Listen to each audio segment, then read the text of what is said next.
Good morning. I have Wednesdays with Willa on, and so as you come on, you can say hello. And I do have with me as my guest today, Don.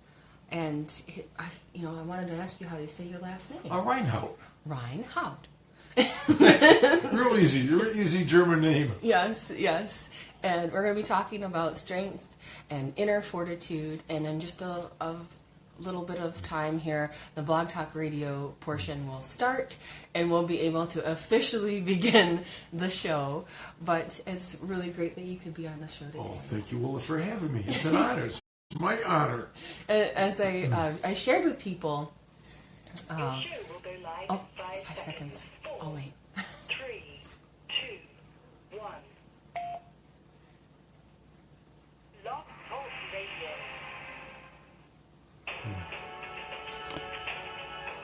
Welcome to Motivational Radio, featuring topics about spiritualism, mediumship, healing, spirituality, and the Lilydale Assembly, the world's largest center for the religion, philosophy, and science of spiritualism.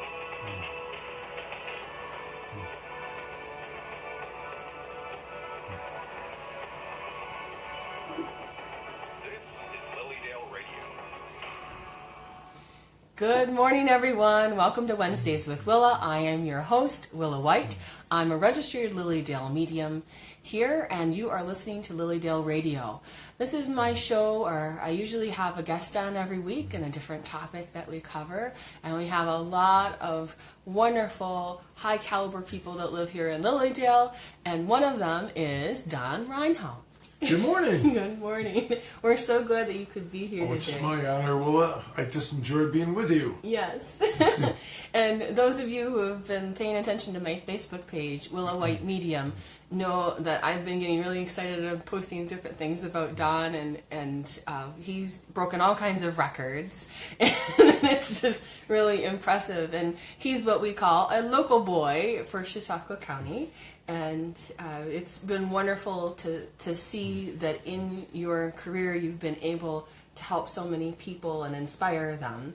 I know you do a lot of outreach, and we'll get to that in a little bit. But I want to mention that those who want to join in on our conversation today by calling into the show, the number is 818-739-8818. Again, 818-739-8818. And you're welcome to call in, and you can ask Don a question. He's a really fascinating and super cool guy. I did share, if anybody wants a bunch of facts and figures about Don, I did share the link to the Wikipedia page. Don has his own Wikipedia page. He's that big a deal. Thanks, Willa. And so if anybody's wanting to read all those different stats, it's quite impressive. But I want to ask you, Don, if you could share a bit about yourself and how you came to Lilydale, because we're really blessed to have Don live right here in Lilydale and be part of our wonderful community. Oh, thanks. Willa, it all started back in about 1996.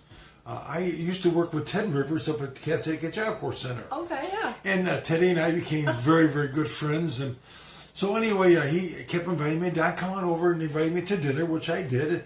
And I got to meet, of course, his mother, Flo, she was like a second mother to me. I just loved her so much. And such an inspirational, loving, kind woman. Mm-hmm. So, and of course, then Bill and Cecily. So we became good friends. And I used to come up 3 or 4 times a week. We'd go out to dinner and just kind of hang out together. So that's how I got started. And then back in, was around 2006 or 7, I came up for a spaghetti dinner up here at Lilydale. It was a fundraiser. Mm-hmm. And I took my mother up. It was open to anybody who wanted to come up. And Mom wanted to come up and have the spaghetti. So I was living with my mother at that time. And so we came up on a Saturday night. And I met this wonderful woman. Her name was Pam, who I eventually married. And so anyway, I sat down. We sat with Ted and Cecily Rivers. And I said to Cecily, I said, who's that nice looking lady up there serving those meatballs? And she said, well, she's a really good friend of ours. I'll introduce her to you. So I went up for a second helping, and I got Pam's name and telephone number, and we started calling and communicating, started dating, and within a year we got married. And so, in fact, Barbara Sanson was the one who married us. Oh. We got married at the White Inn. It was the second time for the both of us. That's in Fredonia. It was in Fredonia. So we got married at the White Inn. And then, of course, 2 years ago, we bought our home up here in Lilydale. So it's really just so inspirational and so cool. Yeah. Who a lot of and of course, I have a lot of good friends that live in Lilydale since I've lived here. And I knew a lot of people even before I moved here, you know. Yeah. Well, you're a friendly guy. You get to know thank you. most people. I try to be, and so, but it's just so interesting how things can connect. Yeah, and the can work. synchronicities. Yes, it really is. Oh, that's wonderful. And I know here in Lilydale, it's really interesting to connect with other people of like mind and to know that spirit contact and spiritual healing are part of God's gifts. Oh, it sure is. Absolutely. And you've had your own experiences. Oh, I sure. You know, one of the neatest things, I get asked a lot what I really enjoy about Lilydale, and of course that's everything, you know. Yeah. one of the coolest things that I do enjoy in the summertime when it's a little warmer out is the stump. I love going there, just going there, and sometimes even when there's not a service or readings going on, I just love to sit there and meditate, and of course you're in the woods and everything. It's just the most beautiful. I call that an outdoor cathedral because you have the canopy of the trees above you. Oh, you do. It's all so those beautiful. ancient trees. Oh, it's just so and then I love, of course, walking through the woods. Yes. And in fact, that's one thing that really keeps drawing me back to Lilydale. Was the stump in the woods. Yeah. And but there's so many wonderful things here. I know. It's hard to pick. Oh, it really is for What's sure. nice is we don't have to. We can enjoy it all. Everything. The Yeah, buffet. That's right. Absolutely. Oh yeah. But it's just I find it's really funny. When I was hanging out a lot with Ted and Cecily, when I would drive through the gates, you know, it just all the weight off my shoulders. It just everything came off my. It's so amazing, isn't it? Though? Yeah, the peace. The peace, absolutely. Over and over again. That's a common refrain of people who come and visit Lilydale, and it's one of the reasons they come back and make their pilgrimage every year, because they feel that relief that we're going to Lilydale.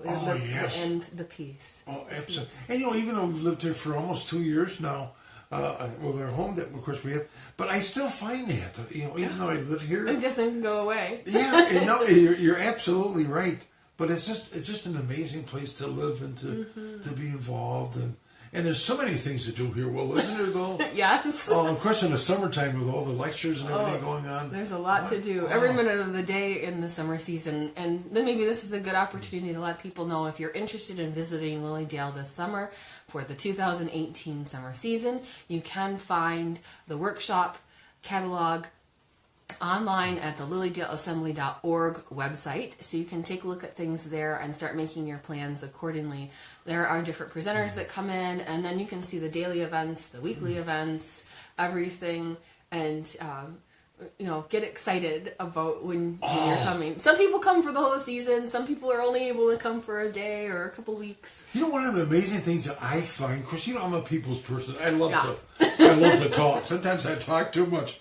But you know, in the summertime, you get people from all over the world that come here. Yes, yes. And sometimes I'll be sitting outside waiting to go in for a lecture, and you're sitting talking to somebody from Colorado or of course, parts of Canada. And it's so cool, you know, to make friends from outside the area, too. All over the world, all walks of life. That's right. And one of the favorite things to do in Lilydale is chat. Oh, boy, isn't that the neatest? Absolutely. Yes. Oh, well, you go down to the cafeteria and you can just sit there and you can chat all day long with people you talk and meet with, and it's just so cool. And they've had spiritual experiences, and there's a friendliness that seems to be in the air here as well. But then you do have your moments of solitude, like when you do see people kind of off walking by themselves, and it's a chance for them to be meditative and prayerful and to work things through and have that time away from other people's energy.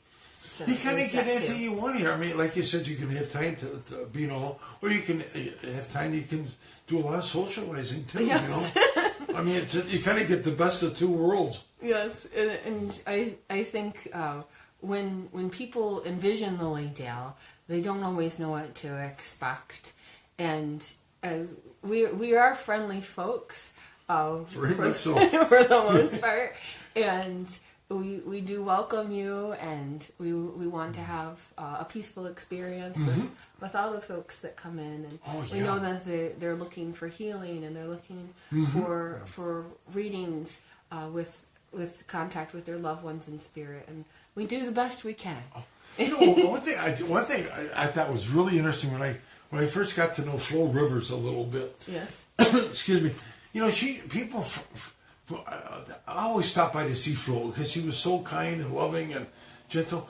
And Melissa Gilbert, with the little house on the prairie. Yes. There's Ted Rivers had shown me pictures of Melissa Gilbert stopping in and visiting with Flo in their house. And of course, he took pictures of her being a celebrity.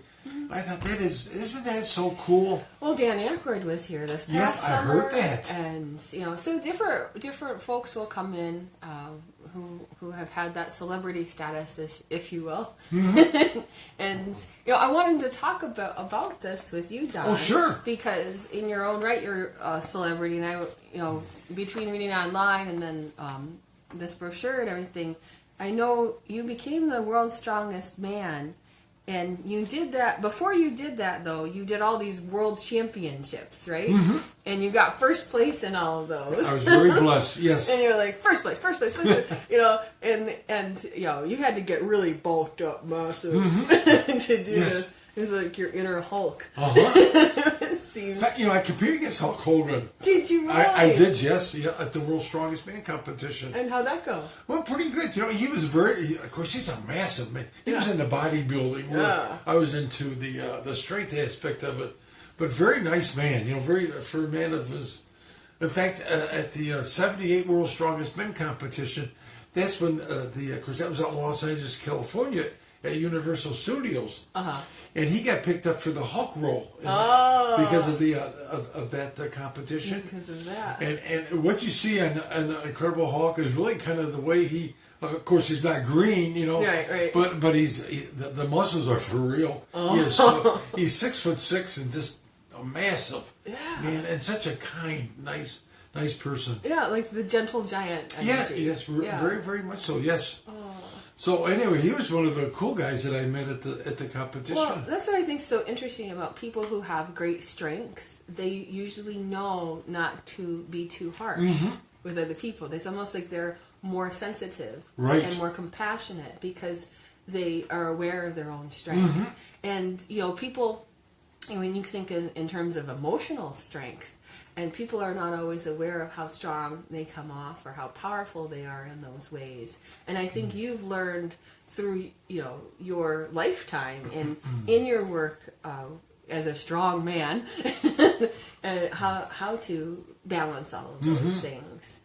Well, one thing I think that was always I was raised with a great mother and father, and my sister. I have a sister who's a little bit older than I am, but we were raised with a good mom and dad. And they taught us a lot about what's important in life. Yes. And yes, I was blessed to have been. I was good in football and basketball. I was good in lots of sports. In fact, I went on and played college football, and that's how I got involved in my weightlifting many years ago. Right. But we were raised with a good family, Yeah. And I think that is so important that we were taught that no matter what, always be kind and humble. And before I became the best in the world. My critics always said that I would never be a world-class lifter because I was too nice. And I told you, and that always bothered me because why can't you... Nice guys finish last kind of concept. Yeah, And I never could... In fact, I share this a lot with the kids when I used to work with young people. Is why can't you be the best in the world at anything and still be kind and humble and a nice person? So that even gave me more of drive to want to become the best. Because what you see is what you get. I've always smiled. Yes. I've always been friendly. I got my moments like everybody else. Sure, we're human. We're human, absolutely. But I think that is so important to be humble and kind. I think you can do more for God by being a good person, you can by being good, but yet a miserable person. And you and you were raised with faith, and that helped Exactly, you through exactly. different things. And did you feel that God was working with you? Absolutely. As you were working on your body? Yeah, Your temple? I share this with kids. No man is an island, and we both know to achieve success.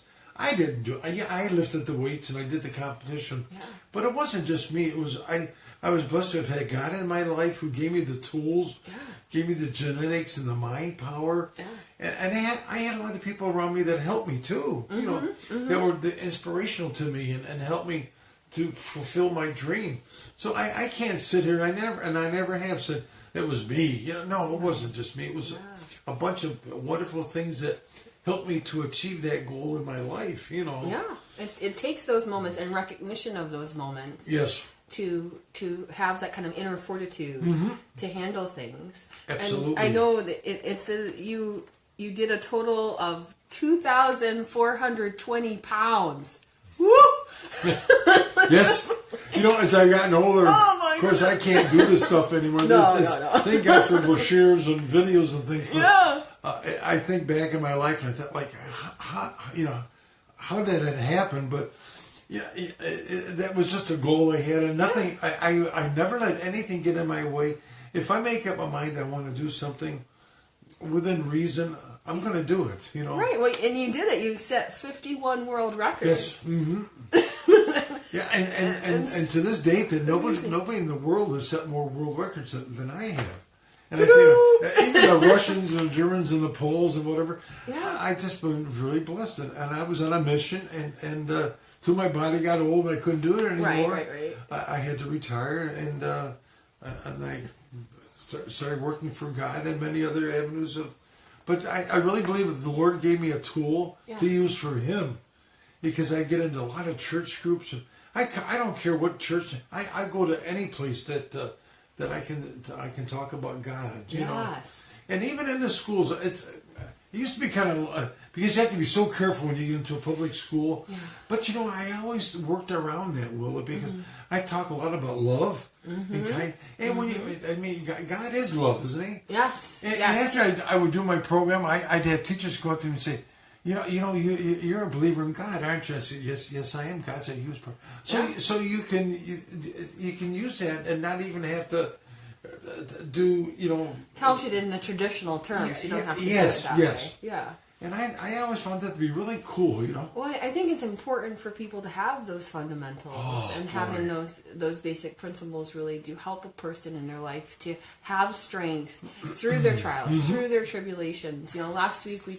On my show, we talked about I Can Only Imagine, which is a movie, Christian-based movie that just came out, and it's been very popular. And he had a lot of difficulties with his father, who was alcoholic, and forgiveness issues, and he worked his way through that, and one of the ways he handled his grief was a cathartic song called I Can Only Imagine, which is about, what's going to happen when I die, and how's this all going to work out. And I think people... can use different tools to get them through that. For him, he used music. And for a lot of other people, it's listening to music. For some, it's art. Sometimes it's putting themselves through intense physical competition. The marathoners and the lifters and all of those people, they channel that into something that's that shows noticeable effort put forth about it. So there are ways that people can reaffirm that they are stronger than they think they are. Oh, absolutely. It's amazing, the inner strength that you don't have to be the world's strongest man or a world class. Yeah, it's amazing how the strength that we all have, and when you really think about the inner strength, and that is so cool. I've traveled, I've done a lot of traveling. I can imagine. And I have done a lot of different interviews on TV and things. Yeah. So I've been around and I've met a lot of very interesting people, and we talk about these certain things, and it's just amazing how the inner strength and the different things that people have that they have used to become successful in their lives. My father my dad wasn't an athlete, In fact, I'm the only athlete in the family, and I don't know where that all came from. But my father was so blessed in music. My dad was an accountant by his trade for 36 years before he passed away. But my father, as a young man, had bands and things. He was a very talented piano player. In fact, one of the guys in his band went on to play for Lawrence Welk for many, many years. I used to watch, my wife Pam goes nuts because she's, oh my gosh, Sunday nights we're watching Lawrence Welk, you know. But I got hooked on that because my dad's very close friend was a trumpet player for Lawrence Welk, and he was from Fredonia. His name was Charlie Parlato. And so that was my dad's idol. You know, they went to high school together, and they were in all these bands, and so we'd watch Charlie Parlato and Lawrence Welk. So, but anyway, my father found so much comfort by playing. He even when he wasn't playing for weddings and things, he had a baby grand piano, and he just was sitting there. In fact, he used to tape record his music. And when my father passed away, my sister was a music teacher. And so she was able to splice together all of his songs. So instead of playing funeral music at my dad's funeral, it was my father playing his piano and singing. Aww. And it was so beautiful. It was the most beautiful thing you ever heard. Yeah. It was like, you know, my dad was still alive, even though he had passed on to be with the Lord. But to listen to his music, he was so talented, you know. Yeah. And my gym at that time was in the cellar of my mother and father's house in Fredonia. And so my father's piano was upstairs, and when I'd be working out lifting weights, I'd always, of course, listen to Dad playing the piano and singing, and it was just so cool. So anyway, that was my dad's gift that God gave him. Yeah. And he was very talented in it. His dream before he had children is he wanted to play for Lawrence Welk. Oh. But he just, you know, sometimes life gets in the way. Sure. And at that time, Charlie Parlato wasn't married, and so he didn't have the responsibilities. But that was really my father's dream that never did come true. But I think my dad had the ability that he could have maybe taken to that level. I mean, he was other things came first. Yes, his family and things. Yes, and those are also joys. Oh, absolutely. Oh, yeah. I like to think I was enjoying my dad's life. In fact, when I got out of college, I worked for my father for 10 years in his accounting business because my education came in finance. Yeah. And so anyway, I worked 10 years for my mother and father in their business. Mm-hmm. And then after Dad passed away, my mom sold the business, and I think that was my real blessing working for kids. Yeah. I went to Job Corps and then eventually got hired as a director of youth for Chautauqua County, which I did for 25 years. Wow. So, and I know you did a lot of going into the schools and doing demonstrations at the time. I have friends who remember you going into their schools, and it was just such a neat experience for them. Well, you know, one of my, he was my boss, and one of my very, very dear friends was Mark Thomas. Oh, because you, Mark and Elaine Thomas. But Mark was my boss for 8 years when he was county executive. Because I worked for the pleasure of the county executives. And Mark and I became I just love him so dearly, you know. Yeah. But he was such a wonderful county executive and a wonderful boss and a wonderful friend, you know. And I learned a lot about spiritualism through Mark. Because when I would have meetings with him, when it was just he and I talking about different things, we'd talk a lot about the spiritualism in his office in Mayville. And just a great guy. I love him so much. I get to see Mark every once in a while in the summertime, but we're on Facebook together, so we keep in good touch through Facebook. That's the way of the world, such as it is right now. Yes. For those of you who are just joining us, this is Don Reinhoudt, and he is the world's strongest man. He won that title through a lot of hard work and effort, and I'm so glad he's my guest today because he really has, as you can all see, an enthusiasm for life and for being happy. And getting a lot of your strength from that happiness. Oh, absolutely, yeah. You know, I've gotten into hospitals. In fact, one of the things I took on more and more responsibilities with my job, and so I used to work a lot with a former Mayor Griffin in the city of Buffalo. Oh, okay. And he and I became very, very good friends. In fact, he gave me the key to the city of Buffalo. He has the key. It's too big to fit in your pocket, right? Yeah, a little bit. But you know, we would go visit the hospitals with kids, the Children's Hospital, and all the different hospitals at Christmas and Easter time. Yes. And he'd always have all the candy and everything we'd give out. And we'd talk to the kids, and that was so cool. But I took on a lot more responsibilities than just being the director. And I worked a lot with probation in the sheriff's department and all different avenues of working with the kids at risk as well as all the other kind of youth too. But I've met so many sad. I used to play Santa Claus for Toys for Tots. Oh, that makes sense. And you'll get a kick out of this, because I visit, as I said, with thousands of kids. So the voice most people would kind of remember. Yeah. But anyway, I'd have the beard and long hair on, and the kids would come up and they'd sit on my lap. And this one time, as the kids were leaving, these three children were leaving, this one girl said to them, she said, "I think that's Don Reinhoudt." And I said, "Oh no, your cover's blown." Oh Lordy! But yeah, it's some very, very sad stories of children that would sit on your lap and you ask them what they wanted for Christmas. And this one little girl, when I played for the Troopers Toys for Tots, you always got a crib sheet. So before the child came in to see you, you knew exactly about their life, because whoever they came with had to fill out this sheet. So I knew a lot about their life before they came in. I read it real quickly. And then I had a spot where I would look at it, but the child wouldn't see it. But anyway, there was this little girl from Dunkirk, and she was a Hispanic little girl, and maybe 7, 8 years old. Beautiful, just the most. And she was being raised by her mother, her grandmother, and grandfather. Her mother was killed in a car accident several months before she came for the Toys for Tots, and unfortunately, there was no father in the picture. And I knew all this before she came in, so to kind of prepare myself. So I asked the little girl, I said, "What would you like for Christmas, honey?" She was so cute and so groomed and so polite. And she looked at me. She said, "I'd like to have my mother with me. I want my mommy." Yeah. Well, I knew exactly where that was coming from. I wanted to cry, you know.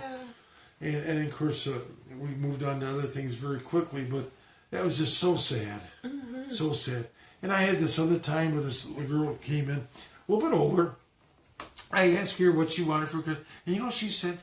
She said, "I'd like to have a lock for my bedroom, Don, or Santa Claus, because my dad comes in and visits me every night." And I thought, the things that... Oh, my. And I just, of course, I took that to the next level of course. But I mean, you got so many things. So I learned so much about life with even playing Santa Claus, you know. Yeah, just playing Santa Claus. I did that for like 8 or 10 years of playing Santa for a good month or so, you know. But you learn so much by just listening and opening up your heart and loving, you know. Yeah. And you think like some of the situations our children go through, most people don't even have a clue, you know. But I just want to share. So I dealt with children of a lot of different avenues. A lot of different avenues, and you know, and yes, you had some recourse that you took with certain things, but in other ways you would have to fall back on prayer, I imagine. You do. You know? I really don't know what you do without having faith and having prayers. Yeah. That has pulled me through all of my life, you know. Yeah. You know, I sit on this pedestal of being a former strong guy. Yes. But you know, there's a lot of things that I had to go through, hurt, and I mean, strength did not come easy for me. I had to really work into years of hard work. And that was my dream, my passion, and it didn't come easy, you know. I didn't wake up one day and all of a sudden I was this big, powerful man. It took years. And coming from this area of Chautauqua County, or even New York State, you know, I competed against, in our country, guys from Los Angeles, California, where there was gyms all over the place, you know. Right. I didn't have a gym. I had an old cellar. Yes. With weights, and I didn't have all the basement. And I didn't have all the fancy equipment. Anything I got, I bought myself, you know.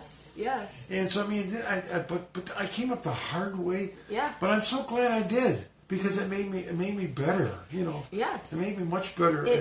You earned it every step of the way. Yes. And some would say, well, you were kind of against the odds.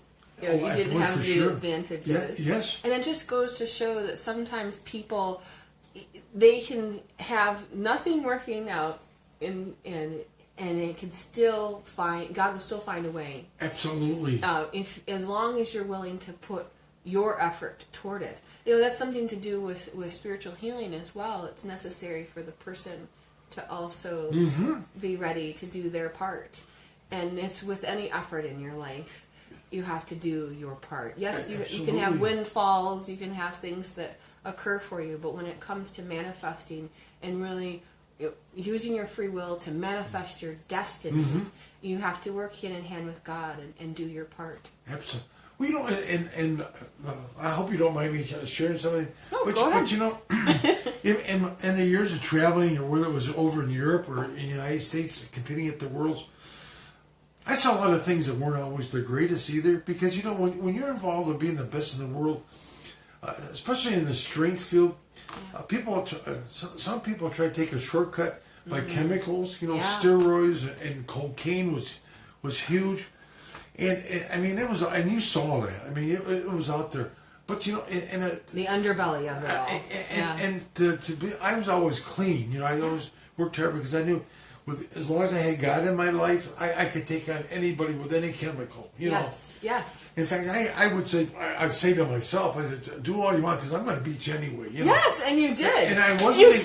It wasn't because I was egotistic. It was just that I knew that I had God, and somehow I was going to overcome some chemical, you know. Oh yeah. And but that is, it's so hard because it's like, I mean, some of these chemicals these guys did really took them up to the top very quickly. Stack the deck, as it were. Yeah. But you know, most of them are a lot of them have died now too because of the drug abuse that destroyed their bodies. You know. Yes. And so anyway, it just you just have to have that inner strength and believe that. Yeah, and you know, win, lose or draw. I mean, I wanted to be the best in the world, and I was fortunate that I was. You know, but I wasn't willing to die for it though. Oh, I mean, you shouldn't have to do that. I have two beautiful. Now they're adults, but I have two children that live in Columbus, Ohio. And I can't imagine being gone and not being around, being with my children, our grandchildren. Yes. You know? Is it worth it to do a drug for a trophy? You know. Yeah. Just to say you were the best. No, it wasn't for me. But yet I was fortunate that I kept on going. Yes. To the body said, enough died. You got to get out of the injuries and things. You know. Sure. But, and you know, a lot of people are working through pain. They're working through physical pain that. And it can be very debilitating, and they're not always listening to themselves. Yes, they're listening to their pain, and for their wounded energy can be quite strong. And you've probably worked through a lot of injuries. Whether it's a football or basketball, baseball, or a strong guy wrestling, whatever, you're going to get hurt. That's and you've got to have you've got to teach yourself to. Overcome that pain, and that's really hard to do, you know. And of course, I had to do that. I tore more muscles than Carter has liver pills. I mean, you don't pick up 2,000 pounds without. I mean, something's gonna go. So, but you just have to somehow. And I don't even know how I did, but that's where the mind comes in. You know, the mind power. You almost kind of go to a martial arts Zen space. Yeah. Would you say? Yeah. Well, you know, I had my ex-wife was the world's strongest woman. And she was my coach. And she was a PhD in psychology. And her name was Cindy. And so anyway, Cindy was very, very helpful with me with the mind. Yes. And so I have to give her a lot of credit because so much of anything is the mind power. Yeah. And so we used to do different psychology lessons to get my mind to that level, which was very, very helpful. You know. Yes. So I learned how to deal with pain through the mind, you know. Wow! And it's such an amazing science, you know, to do these things. But yeah, she was one of the best in the world when I was the best as a man. You know, she was the power couple. Yeah, for sure. And so it was kind of an interesting career that we both had before we had the children. You know, Molly and Ben. I can only imagine if you know trying to do that with children. Well, I did 1 year when we started started a family. I hung in there for 1 more year, and then it was with the injuries and things, and it just was. It's more was worth too it much. to be with your family. Because there was no money. I mean, I didn't Yeah. make a living in doing this. It was just a hobby, Sure. mainly, And I always had a full-time job, and this was kind of on the side. side. Yes. Yeah. So. It's interesting how people will have moments where they realize that they can no longer continue with something, but they've had their day in the sun, as it were. Yes. And now they can use what they've learned from that experience and channel it into other aspects of their life. And I think a lot of people come to that, especially as they get older. They start to recognize, those things that used to be part of my identity, I need to merge into other aspects of my life. Mm-hmm. And it can't be at that focus anymore. It needs to be here. And so it's a shifting of priorities and a shifting of energy that can occur. It's a very. I learned, because I had to go through this too. But just maybe, there's a field called sports psychology, because you got all these great athletes that one day you just can't. You can't do it anymore. Right. And pro football players, they were out in the football field with thousands of people screaming and yelling their name, and all of a sudden that's over.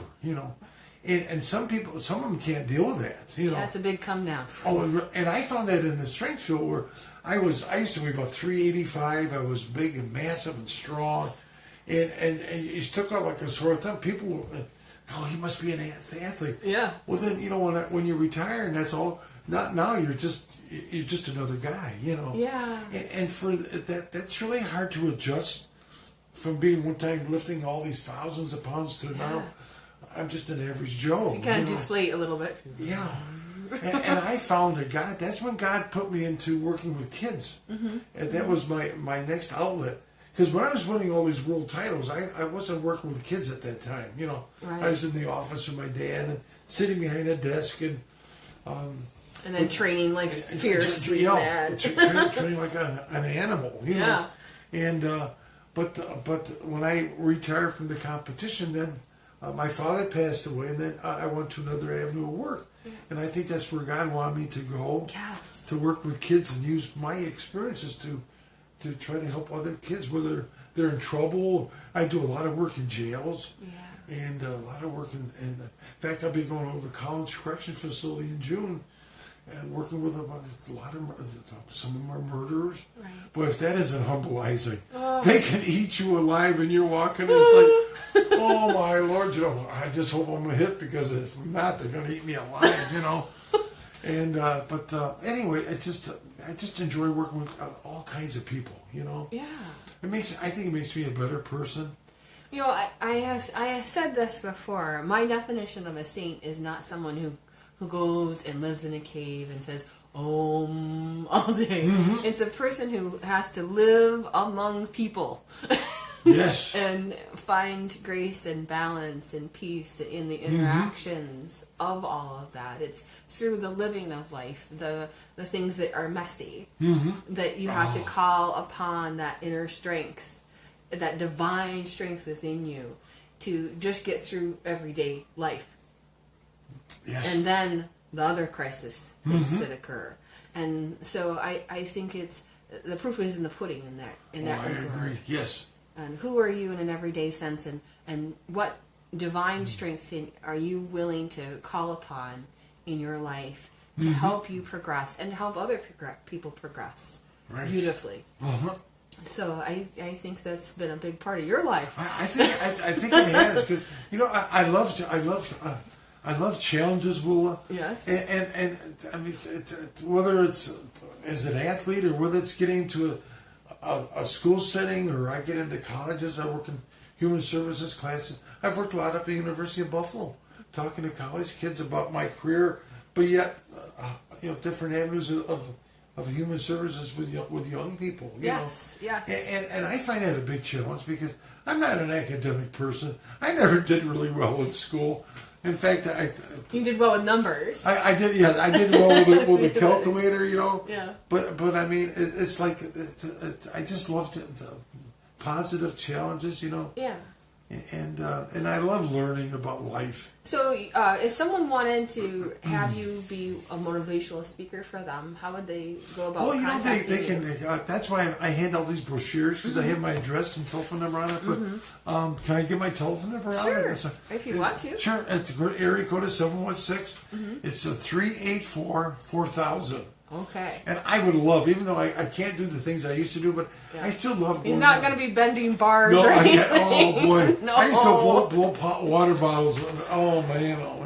Did you ever see me do that, Willa? No, I wish I had. It's that like, was so was hard. I absent that day at school? What happened?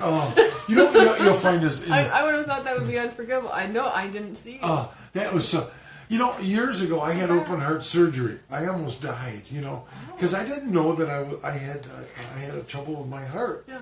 So my sister, my mother and my sister kept saying, "There's something wrong with you. Your color is not good," and I had breathing was heavy.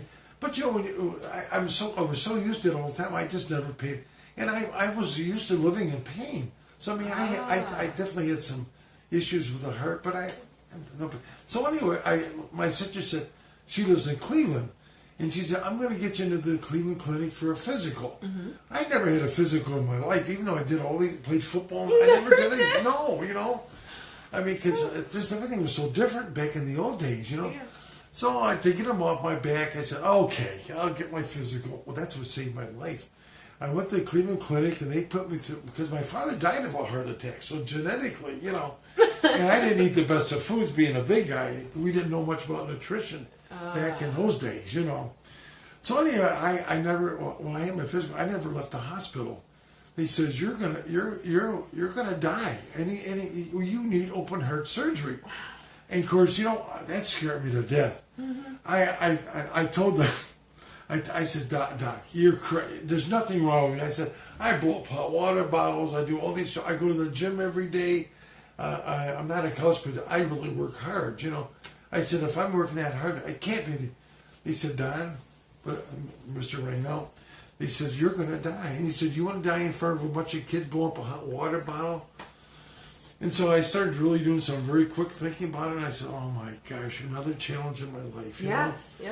So anyway, I said, what do I know? So anyway, I had 6 bypass. One of my arteries were plugged up. I mean, I was really not in good shape. So I had a huge heart operation. Yeah. And I was told, again, don't ever tell me I can't do something, So my heart surgeon, he was one of the leading heart surgeons in the world. And I was I got the pick of the draw. Yeah. And it just happened to be that he was free. So he picked me up and he looked at me and thought, because I'm sure he thought, oh, wow. He said, I got a challenge with this guy, Yeah. And his first question he asked me, he said, do you smoke? I said, I never smoked in my life, thank goodness. And I don't drink either, I'll have a glass of wine, but I'm not a drinker, So he said, okay, half your battle is over with. He said, with you not being a smoker is a huge help. Yes. So anyway, but he says, you'll probably never blow up hot water bottles again. Because, they cut your ribs and cut you apart to get into your heart. Oh, that's a lot of muscle. So, yeah. So I thought, after the surgery, I'm laying on the bed in there for hurting, just so terrible, I thought to myself, the kids, when I get into these schools, they love it when I blow up the hot water bottle. Anything I do, they just, because it gets so big. It's impressive, yeah. And it's so hard for me, but they love that. And I thought to myself, you know what? I'm going to do that again one day. I'm going to do that, I know it won't be easy because the ribs are, so anyway, when I got out of the Cleveland Clinic, I had about 2 months before the Special Olympics over in Jamestown started. And I thought, you know what? I'm going to do that because they always invite me every year to the North and South Special Olympics to do my program, to do the hot water bottle and stuff. Sure. I said, I'm going to go over there and I'm going to blow up a hot water bottle for these kids. I'm going to do it, Well, it didn't come easy because 1 or 2 breaths and your ribs are killing you. Yes. But just a little bit at a time, and eventually, I was able to do that. In fact, the Post Journal put a big, huge thing in the paper at that time. So I had and then of course everybody kept saying, Don will never do it again, and so the kids didn't expect me to do it. Sure. And neither did any of but I hit the hot water bottle, and so anyway, when I got through talking to the kids, I pulled it up. I almost makes me want to cry, and I said, Don is back, and the kids said, these handicapped, they're screaming and because they know what's going on. Yes. And if I didn't blow that up and I broke it, well, everybody was about ready to die. Thinking, Yeah, they were Don's ready had to heart keel over. surgery. In fact, when that article came out, and it was in the paper, I took it and I mailed it to my heart surgeon. And I wrote him a little note and I said, thank you. Dr. Pedersen was his name. He came from Sweden. Yes. And I said, thank you for saving my life and for giving me a chance to do this again. It wasn't for me. I wanted to do it for the kids because it made them happy, Right. And my mother just about died. She said, oh my God, you're going to die. I said, Mom, I'm not doing it to kill myself. I prepare myself. And I never told them I would. Make out your will before you blow up. Oh my gosh! That was kind of an interesting little tidbit, but But the kids were my inspiration at that time, And I think people have to find what is their why and what they want to do in their life, and they can draw strength from all of that. Yes. And I think that's a key to knowing how you want to proceed in your life is understanding why you're doing something. Right. And who's behind all of that? Right. That God strength. Mm-hmm. Well, my goodness, we've covered a lot of ground in today's show. I know we're at time because it's telling me, but I really appreciate you being here today, Don. Thank you for being. I think it's been great for people because you've been loved for so long by people. They really enjoy what you have to say and bring to the table. Well, you're a very dear friend of mine and Pam's, and I thank you for allowing me this great honor. It is an honor, and I really appreciate it so much to be with you this morning. Well, I hope that people understand that Don loves talking, and I mean that in a beautiful way. He loves talking about God. He loves talking about that which makes us stronger. So if anybody's interested in contacting Don, I'll put the number up on there later as well. But I want to mention that next week, Wednesdays with Willa, I will have as my guest Margaret Ferris, and we will be talking about music in spiritualism and messages. And she is very qualified to talk about that because of two things. She is a registered Lilydale medium, and she is the church organist of the Church of the Living Spirit here in Lilydale. And so it's going to be a great week. And then after that will be Barb Stanson. She will be talking about the dynamics of giving and receiving spiritual healing with me. And so it'll be great 2 shows to look forward to. And before I forget to mention it, I do have my JCC class is coming up May 9th. If you want more information about my class, it's Messages from Spirit.